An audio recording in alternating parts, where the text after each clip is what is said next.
మా latest videos కోసం మా ఈ తెలుగు న్యూస్ ఛానల్ సబ్స్క్రైబ్ చేసి గంట సింబల్ యాక్టివేట్ చేసుకోండి. మార్గశిర పౌర్ణమి రాబోతూ ఉంది. ఈ మార్గశిర పౌర్ణమికే కోరల పౌర్ణమి అని పేరు. ఈరోజే దత్తాత్రేయ జయంతిని జరుపుకుంటూ ఉంటారు. అయితే ఈరోజు పెళ్ళైన ఆడవాళ్ళు కుక్కకు ఇది ఒక్కటి పెడితే చాలు, భర్తకు పిల్లలకు ఉండే అపమృత్యు దోషాలు తొలగిపోతాయి. మీ ఇంట్లో అన్ని శుభాలే జరుగుతాయని, ఇక మీరు వద్దన్న డబ్బు వస్తుందని వేద పండితులు చెప్తూ ఉన్నారు. మరి ఈరోజు పెళ్ళైన ఆడవాళ్ళు కుక్కకు ఏం పెడితే ఇంట్లోని వారికి శుభం జరుగుతుంది అనే విషయాన్ని ఇప్పుడు మనం ఈ వీడియోలో తెలుసుకుందాం. అంతకన్నా ముందు కుక్కకు ఆహారం పెడితే ఎలాంటి ప్రయోజనాలు కలుగుతాయో తెలిపే పురాణ కథను కూడా విందాం. పూర్వం ఒక గురువు దగ్గరకు ఒక శిష్యుడు వచ్చి ఇలా అంటాడు: గురుదేవ, నా మనసులో ఒక సందేహం ఉంది. గురుదేవ, అన్ని దానాల కన్నా అన్నదానం గొప్పది అని అంటారు కదా, మరి అలాంటి అన్నాన్ని లేదా ఆహారాన్ని కుక్కలకు పెట్టడం వల్ల ఎలాంటి ప్రయోజనాలు కలుగుతాయి అని అడుగుతాడు శిష్యుడు. అప్పుడు ఆ గురువు, నాయన, కుక్కలకు ఆహారం పెట్టడం వల్ల 1 కాదు 8 ప్రయోజనాలు కలుగుతాయి. ఆ 8 ప్రయోజనాల గురించి మానవుడు తెలుసుకుంటే వారి జన్మ ధన్యమవుతుంది, జీవితంలో ఎక్కువ సుఖాలను అనుభవిస్తారు. దీనికి సంబంధించిన ఒక చిన్న కథను చెప్తాను, శ్రద్ధగా విను నాయన అని గురువు కథను ఇలా ప్రారంభించాడు. పూర్వం ఒక ఊరిలో ఒక నల్ల కుక్క ఉండేది. అది చాలా మంచి కుక్క, పైగా అమాయకమైన కుక్క కూడా. అది ప్రతిరోజు అందరి ఇంటి ముందుకు వదిలి ఆకలి బాధతో వారి వైపు దీనంగా చూస్తూ ఉండేది. కానీ దానికి ఎవరూ ఆహారం పెట్టేవారు కాదు. ఆ గ్రామంలో అన్ని చోట్ల తిరిగి చివరికి గ్రామం బయటకు వచ్చింది. అక్కడ దానికి ఒక ఆశ్రమం కనబడింది. ఆ ఆశ్రమంలో ఒక మహర్షి తపస్సు చేసుకుంటూ ఉన్నాడు.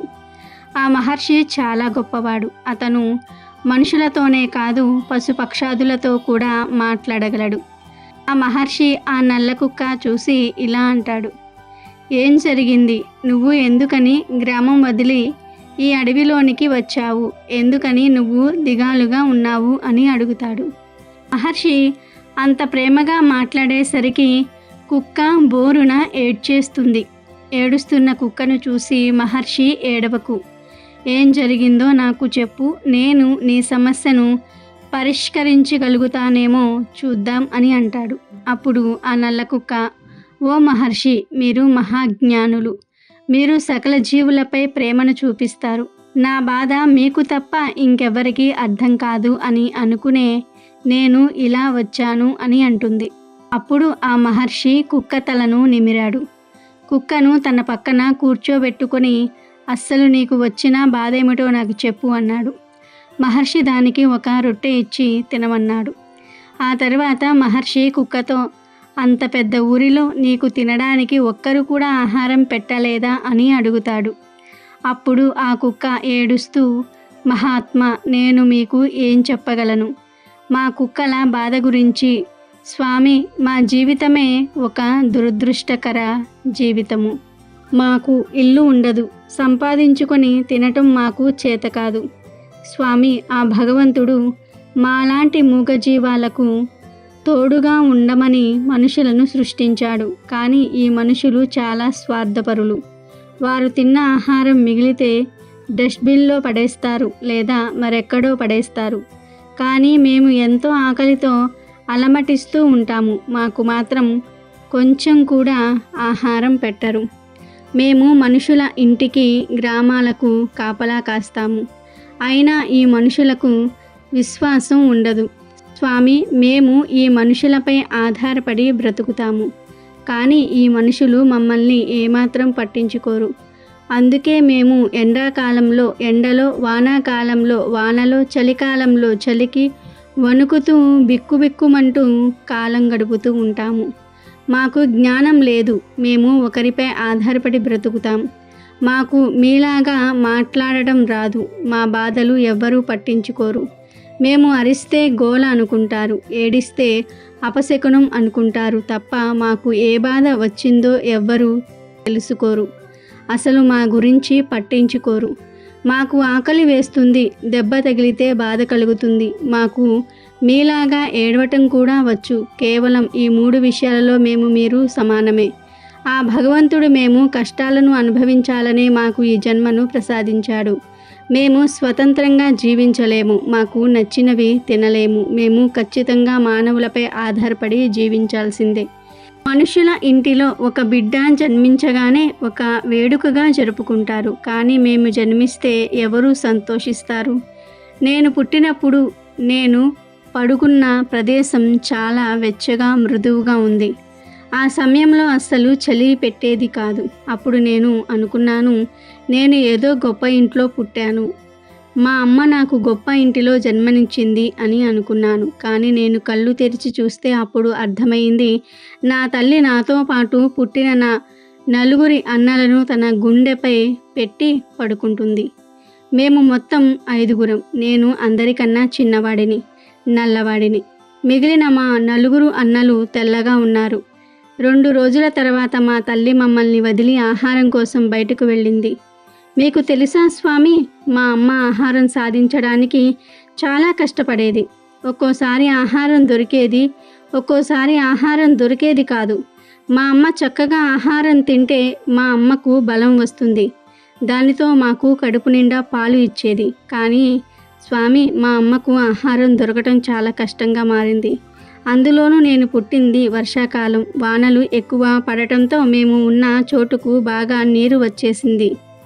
మా అమ్మ మమ్మల్ని వదిలి బయటికి వెళ్ళలేకపోయింది. దాంతో మాకు 2 రోజులు ఆహారం లేదు.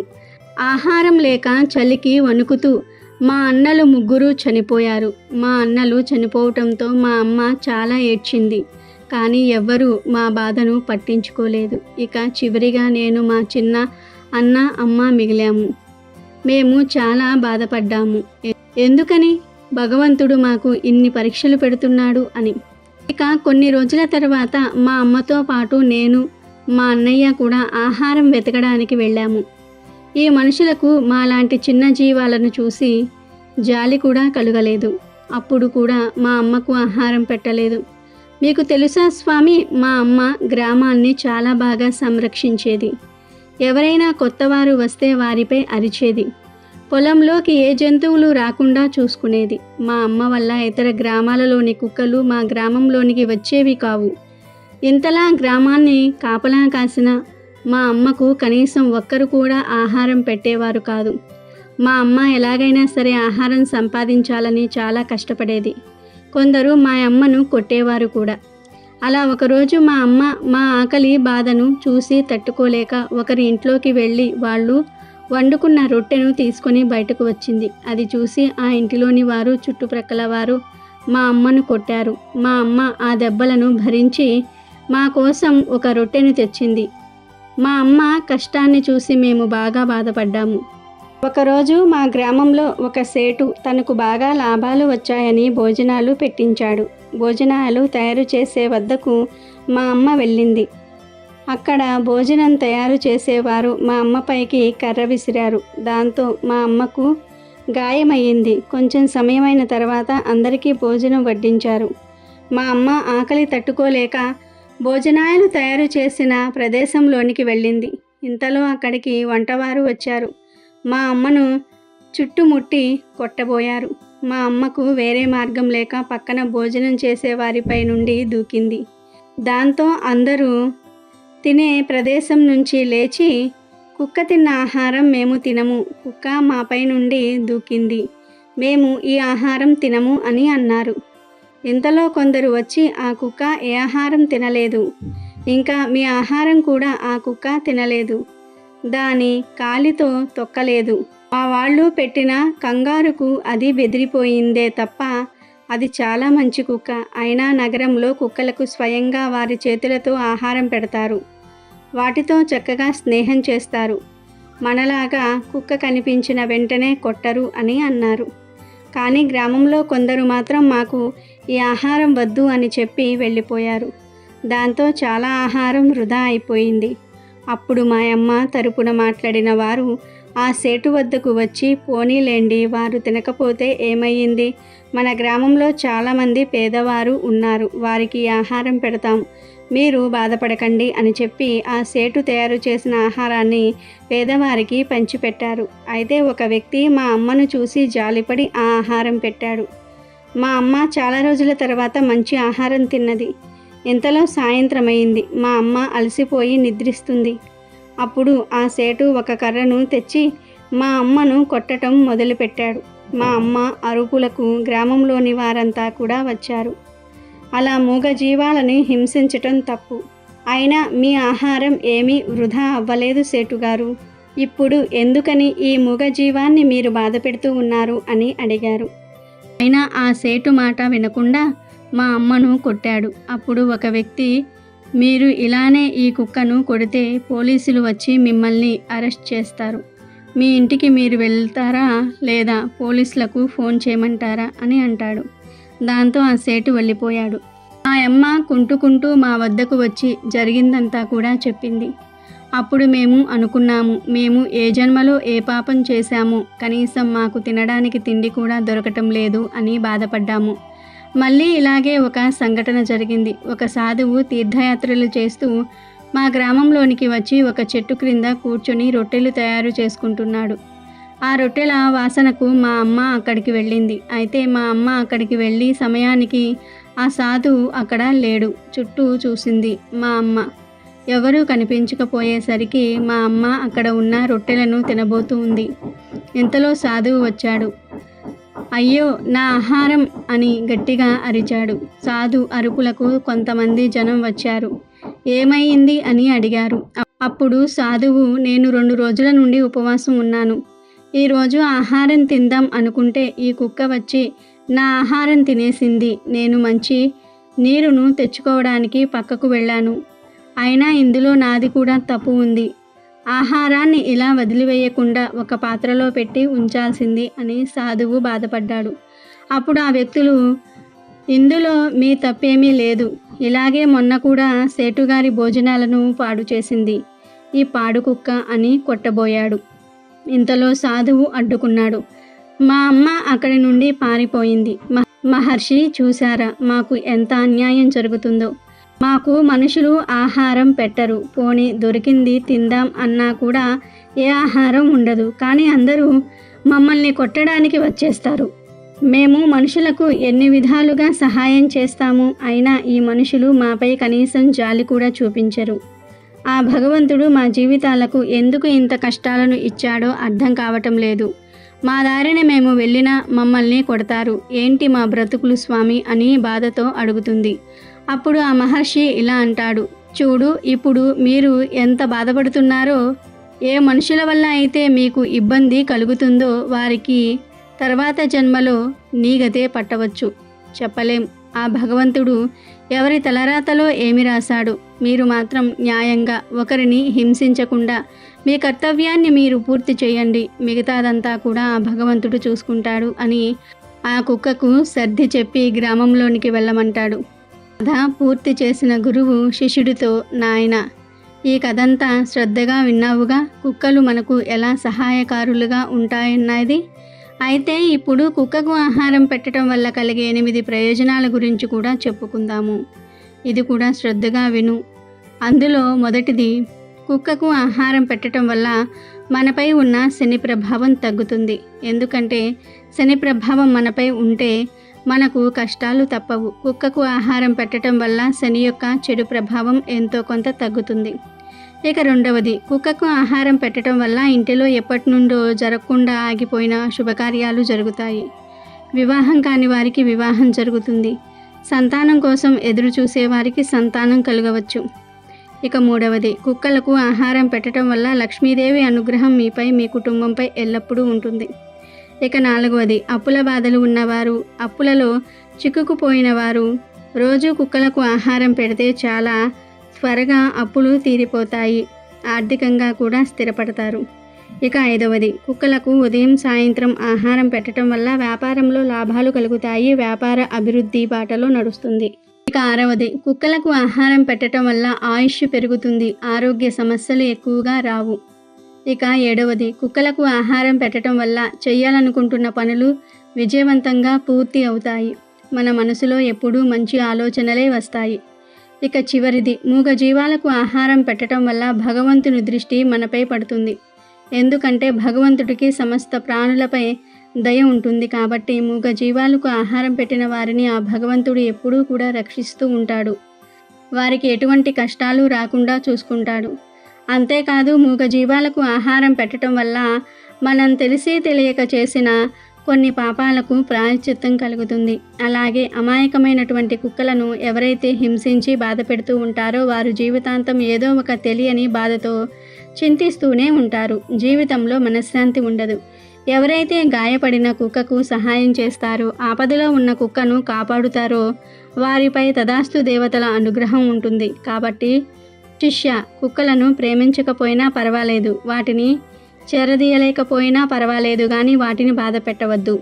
కుక్క మీ వద్దకు వచ్చినప్పుడు మీ వద్ద ఏదైనా ఆహారం ఉంటే దానికి పెట్టండి. కుక్కలు చాలా కృతజ్ఞతను కలిగి ఉంటాయి అని గురువు శిష్యుడితో చెప్పాడు. కాబట్టి ప్రతి ఒక్కరూ ఇంట్లో పెంచుకునే కుక్కలను, వీధిలో తిరిగే కుక్కలను బాధ పెట్టకుండా ఉండండి. మీరు వండుకున్న పదార్థాలలో ఎంతో కొంత ఆహారం వాటికి పెట్టండి. ఎప్పటికైనా అవే మీకు రక్షణగా ఉంటాయి. శ్రీ దత్తాత్రేయ జయంతిని మార్గశిర శుక్ల పూర్ణిమ నాడు జరుపుకుంటూ ఉంటారు. త్రిమూర్తులు బ్రహ్మ, విష్ణు మరియు మహేశ్వర్ల అవతారమైన దైవ స్వరూపులు దత్తాత్రేయ స్వామివారు. దత్త అనే పదానికి సమర్పించిన అనే అర్థం ఉంది. త్రిమూర్తులు అత్రి మహర్షి మరియు అనసూయ దంపతులకు పుత్రుడి రూపంలో తమను తాము సమర్పించుకున్నారు గనుక అతడికి దత్త అని పేరు వచ్చింది. అతడు అత్రి కుమారుడు కాబట్టి తన పేరు ఆత్రేయ అయ్యింది. దత్తాత్రేయుడు అంటే బ్రహ్మ, విష్ణు, మహేశ్వర్ల అంశలతో కూడిన అవతారమూర్తి. ఉపవాసము, జపం, ధ్యానం, పారాయణము, ప్రార్థనలు, భజనలు, వేడుకలు జరుపుకునేదే ఈరోజు. దత్త జయంతి రోజున తెల్లవారుజామునే భక్తులు నదీ స్నానం లేదా ఏటి స్నానం చేస్తారు. దత్తాత్రేయునికి షోడశోపచారాలతో పూజ చేస్తారు. జప ధ్యానాలకు ఈరోజు ప్రాముఖ్యం ఇస్తారు. దత్తాత్రేయుని యోగ మార్గం అవలంబిస్తామని సంకల్పించుకుంటారు.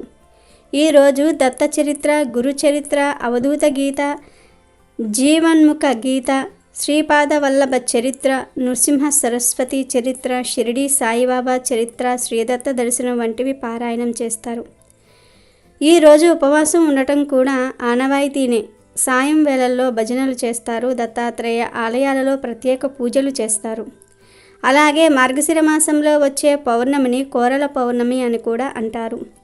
ప్రతి సంవత్సరం మార్గశిర పౌర్ణమి రోజు కోరల పౌర్ణమి జరుపుకుంటూ ఉంటారు. హిందూ పురాణాల ప్రకారం కార్తీక పౌర్ణమి నుండి మార్గశిర పౌర్ణమి వరకు యమధర్మరాజు తన కోరలు తెరుచుకొని ఉంటాడు. అందువల్ల అనేక రకాల వ్యాధులు, అనారోగ్య సమస్యలు వస్తూ ఉంటాయి. ఎలాంటి అనారోగ్య సమస్యలు రాకుండా ఉండేందుకు ఈ మార్గశిర పౌర్ణమి రోజు యమధర్మరాజును ఆరాధిస్తారు. ఈ మార్గశిర పౌర్ణమిని కోరల పున్నమి లేదా నరక పౌర్ణమి అని కూడా పిలుస్తారు. ఈరోజు కోరల అమ్మవారిని పూజిస్తారు కనుక కోరల పౌర్ణమి అని పేరు వచ్చింది.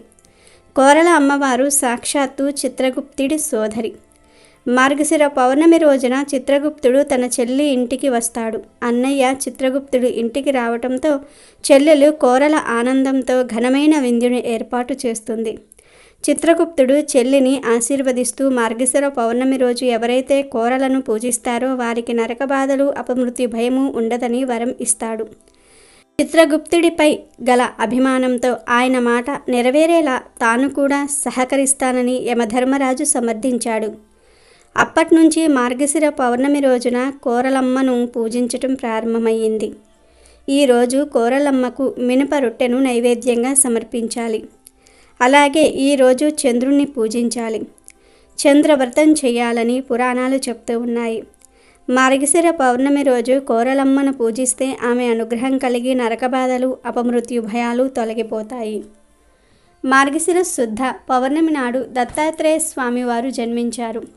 ఈరోజు గురువును పూజిస్తే చాలా మంచిది. లేదంటే దగ్గరలో దత్తాత్రేయ స్వామివారి సన్నిధానం ఉంటే గనుక అక్కడికి వెళ్ళి ఒక నమస్కారం చేసుకోండి. అలాగే ఈ మార్గశిర పౌర్ణమినే కోరల పున్నమి అంటారు. ఈ పున్నమి రోజు ప్రాతకాలంలో ఒక పని చేస్తారు. అదేమిటంటే కుక్కలకు రొట్టెలు, చపాతీలు పెట్టేవారు కూడా అది కొరికి పెడుతూ ఉంటారు. ఎందుకంటే కార్తీక మార్గశిర మాసాలు యమ ద్రష్టలు ఈ సమయంలో యముడు కోరలు తెరుచుకుని ఉంటాడు. ఈ సమయంలో మరణాలు ఎక్కువగా సంభవిస్తూ ఉంటాయి. మనం గమనిస్తే ఈ కాలంలోనే చాలామంది చనిపోతూ ఉంటారు. ఎందుకంటే ఈ సమయంలో యముడికి కోరలు వస్తాయి. ఇలాంటి అపమృత్యు దోషాలను తొలగించుకోవడానికి కుక్కలకు ఆహారం పెట్టాలని పెద్దలు చెప్తూ ఉంటారు. ఇంకొక విషయం ఏమిటంటే సంవత్సరంలో ఒక్కసారైనా సరే రోడ్ల మీద తిరిగే కుక్కలకు ఆహారం పెట్టాలి. కుక్కలకు ఒక్కసారి ఆహారం పెట్టినా అవి ఆ మనిషిని మర్చిపోవు. ఒక్కసారి కుక్కకు ఆహారం వేశారంటే మళ్ళీ ఆ కుక్క మిమ్మల్ని చూసినప్పుడు తోక ఊపుతుంది, మిమ్మల్ని గుర్తుపడుతుంది. అందులోనూ కొరికిన ఆహారాన్ని కుక్కకు ఆహారంగా పెడితే అది ఆ మనిషిని అస్సలు మర్చిపోదు. ఆ కుక్క ఇక ఆ మనిషిని కరువదు, ప్రమాదాలు తగ్గిపోతాయి. అందుకని మార్గశిర పౌర్ణమి రోజు కుక్కలకు ఆహారం పెడుతూ ఉంటారు. కొన్ని ప్రాంతాలలో చపాతీలు రొట్టెలు పెడతారు, మరికొన్ని ప్రాంతాల వారు కుడుములు పెడతారు. ప్రత్యేకించి ఈ కోరల పౌర్ణమి రోజు పెళ్ళైన ఆడవాళ్ళు కుక్కలకు చపాతీలను లేదా రొట్టెలను లేదా కుడుములను పెడితే భర్తకు ఉండే అపమృత్యు దోషాలు తొలగిపోతాయని, భర్తకంతా మంచే జరుగుతుందని పండితులు చెప్తూ ఉన్నారు. ఇవి పెట్టడం కుదరని వారు ఈరోజు కొంచెం అన్నంలో పెరుగు కలిపి ఉప్పు లేకుండా ఆ పెరుగన్నాన్ని పెట్టినా కూడా అద్భుత ఫలితాలు వస్తాయి. అపమృత్యు దోషాలు పోతాయి, ఐశ్వర్యం సిద్ధిస్తుంది. అసలేదీ లేని వారు మీకు అందుబాటులో ఉన్న ఏదో ఒక ఆహారాన్ని పెట్టినా చాలా మంచి జరుగుతుంది. కనుక ఈరోజు ఇంట్లో అందరూ కూడా కుక్కలకు ఆహారం పెట్టకపోయినా ఇంటి ఇల్లాలు మాత్రం తప్పనిసరిగా పెట్టాలని శాస్త్రాలు చెప్తూ ఉన్నాయి. కుదిరితే పిల్లలు, భర్త అందరూ కలిసి కుక్కలకు ఏదో ఒక ఆహారాన్ని పెట్టండి. ఇంట్లో పెంచుకునే కుక్కలకు కాదు, రోడ్ల మీద తిరిగే కుక్కలకు మాత్రమే పెట్టాలి. ఇలా కుక్కలకు ఆహారం పెట్టడం వలన మీకు అపమృత్యు దోషాలు ఉండవు, ఇంట్లో అన్ని శుభాలే జరుగుతాయి. ముఖ్యంగా పెళ్ళైన స్త్రీలు కుక్కలకు ఆహారం పెట్టడం అస్సలు మరువవద్దు. మరి తెలుసుకున్నారు కదా, పెళ్ళైన స్త్రీలందరూ కూడా ఈ మార్గశిర పౌర్ణమి రోజు ఈ చిన్న చిన్న పనులను చేయండి. ఎలాంటి దోషాలు లేకుండా కుటుంబంతో సంతోషంగా జీవించండి. కుక్క అనగానే గుర్తుకు వచ్చేది విశ్వాసం. విశ్వాసానికి ప్రతిరూపంగా నిలిచే కుక్కలు అంటే అందరికీ ఇష్టమే. అటువంటి కుక్కల పట్ల చాలామంది మూఢ విశ్వాసాలను కలిగి ఉంటారు. కుక్కలకు అతీంద్రియ శక్తులు ఉంటాయని, వాడికి చెడు జరిగే సూచనలు ముందే తెలుస్తాయని, ఎవరైనా చనిపోయే ముందు వాటికి ముందే తెలిసిపోతుందని ఇలాంటి నమ్మకాలు ప్రచారంలో ఉన్నాయి. ఈ నమ్మకాలన్నీ గ్రీకుల కాలం నుండి కొనసాగుతూ వస్తూ ఉన్నాయి. అసలు కుక్కల్ని ఇంట్లో పెంచుకోవచ్చా, పెంచుకుంటే ఏం జరుగుతుంది అనే విషయాలను ఈరోజు మనం ఈ వీడియోలో తెలుసుకుందాం. ఈ రోజుల్లో కుక్క లేని ఇల్లు లేదు. ప్రతి ఒక్కరి ఇంట్లో కుక్క ఉండటం సాధారణమైపోయింది. ఉన్నవారు లేనివారు అనే తారతమ్యం లేకుండా ప్రతి ఒక్కరి ఇంట్లో కుక్క మాత్రం తప్పకుండా ఉంటుంది. మరి కుక్కలను పెంచుకుంటే అదృష్టమా దురదృష్టమా అనే విషయానికి వస్తే, పూర్వకాలం నుండి మన పెద్దలు పూర్వీకులు కూడా కుక్కలను, పిల్లులను, ఆవులను ఇలా మూగ జీవాలను పెంచుకునేవారు. కుక్కలను ఇంట్లో పెంచుకోవటం వలన ఇంట్లోకి ఎలుకలు, పిల్లులు రావు. మన ఇంటికి ఎవరు వచ్చినా తెలిసిపోతుంది. మనం ఎక్కడికి వెళ్ళినా మనతో తోడుగా వస్తుంది కుక్క. ఇంటి పరిసర ప్రాంతాల్లో పాములు, పందుల్లాంటివి వచ్చినా సరే కుక్క ఉంటే తరిమివేస్తుంది. కుక్క ఇంట్లో ఉంటే విషపూరితమైన పాములు ఇంట్లోకి రావు. వచ్చిన కుక్కే చంపేస్తుంది, లేదా బయటకు తరిమివేస్తుంది, లేదా అరుస్తుంది, వాటితో పోరాడుతుంది. కుక్క, పిల్లి వీటిని ఇంట్లో పెంచుకోవటం అదృష్టమే. అందుకే పూర్వీకుల నుంచి ఇవి పెంపుడు జీవులుగా వస్తూ ఉన్నాయి. కుక్క ఇంట్లో ఉంటే మనకు భద్రత ఉంటుంది. బయట కుక్క ఉంటే ఇంట్లో ప్రశాంతంగా నిద్రపోగలుగుతాము. మన ఇంటికి కాపలాగా ఉంటుంది, భద్రతగా ఉంటుంది. కుక్క ఇంట్లో తిరగటం వలన, అరవడం వలన ఇంటి పరిసర ప్రాంతాల్లో నెగిటివ్ ఎనర్జీ ఏమైనా ఉంటే పోతుంది. నెగిటివ్ ఎనర్జీ రాదు కూడా. నెగిటివ్ ఎనర్జీ కుక్క గ్రహిస్తుంది. మనపై, మన ఇంటిపై ఏదైనా చెడు ప్రభావం పడితే కుక్కలు ఆ ప్రభావాన్ని లాగేసుకుంటాయి. దాని వలన కుక్కలు అనారోగ్యాన్ని పొందటం లేదా చనిపోవటం అప్పుడప్పుడు చూస్తూనే ఉంటాము. యజమానికి అనారోగ్యం చేసినప్పుడు కూడా కుక్కలు ఆ అనారోగ్యాన్ని లాగేసుకొని తాము అనారోగ్యానికి గురి అవుతాయి. మన ఇంట్లో చెడు ప్రభావం ఎక్కువైనప్పుడు పెరట్లో తులసి మొక్క, కుక్కలపై వాటి ప్రభావం పడుతుందని పురాణాలు చెప్తూ ఉన్నాయి. వాటి ప్రాణాలను ధారపోసి కుక్కలు మనల్ని కాపాడుతూ ఉంటాయి. కాబట్టి కుక్కలు, పిల్లులను శుభ సూచికాలుగా, శుభ శకునాలుగా చెప్పుకోవచ్చు. అలాగే గోవులను పెంచుకోవటం కూడా చాలా మంచిది. కుక్క అనగా కాలభైరవుడు కాబట్టి కుక్కలను ఇంట్లో పెంచుకోవడం అన్ని విధాలుగా కూడా మంచిదే. కాకపోతే వెంట్రుకలను తినే ఆహారంలో పడకుండా చూసుకోవాలి. ఈ ఒక్క జాగ్రత్త తీసుకుంటే సరిపోతుంది. అలాగే కుక్కను పెంచుకునేవారు ఆ కుక్కను ఇంట్లో మంచాల మీదకు కుక్కలను రానివ్వకూడదు. కొంతమంది కుక్కలను ఒళ్ళో కూర్చోబెట్టుకుంటూ ఉంటారు. ఆ కుక్క ఒళ్ళో కూర్చొని మూతి నాకుతూ ఉంటుంది. ఇలా మాత్రం చెయ్యనివ్వకూడదు. కుక్కలను ఇంటి లోపలికి రానివ్వకుండా చూసుకోవాలి. అలాగే కుక్క వెంట్రుకలు ఇంట్లోకి రాకుండా చూసుకోవాలి. కుక్క యజమాని కాలు నాకినా తప్పు లేదు, కానీ ఇక ఒంటి మీద ఎక్కడా నాకకూడదు, మూతి మీద అస్సలు నాకకూడదు. ఈ జాగ్రత్తలు పాటించే లెక్కైతేనే కుక్కను పెంచుకోవాలి. అలాగే కుక్కను పెంచుకునేవారు ఆ కుక్కను కొట్టకూడదు, హింసించకూడదు. దానివలన మహాపాపం చుట్టుకుంటుంది. మరి విన్నారుగా, కుక్కను ఇంట్లో పెంచుకోవటం అన్ని విధాలుగా కూడా మంచిదే అని పురాణాలు కూడా చెప్తూ ఉన్నాయి. కాబట్టి అందరూ కూడా కుక్కలను పెంచుకుని మంచి ఫలితాలను పొందండి. మూగ జీవాలను ఎప్పుడూ కూడా హింసించవద్దు. అమెజాన్లో బెస్ట్ డిస్కౌంట్స్ కోసం వీడియో డిస్క్రిప్షన్లో లింకు ఉంది, చూడండి. అలాగే మా టెలిగ్రామ్ ఛానల్ సబ్స్క్రైబ్ చేసుకోండి.